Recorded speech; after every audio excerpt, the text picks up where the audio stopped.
paninindigan. Sa gitna ng krisis, dapat pababain ang presyo ng bilihin.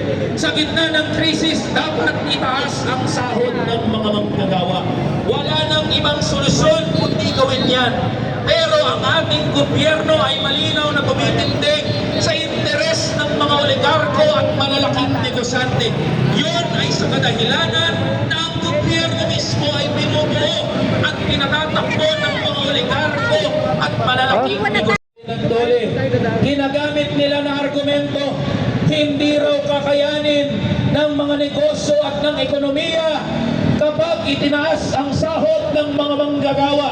Pero pinatunayan ng mga datos at ng kasaysayan nung walang gera at walang gulo sa gitnang silangan, nakinabang ba ang mga manggagawa at ordinaryong Pilipino sa sinasabing kaginhawaan?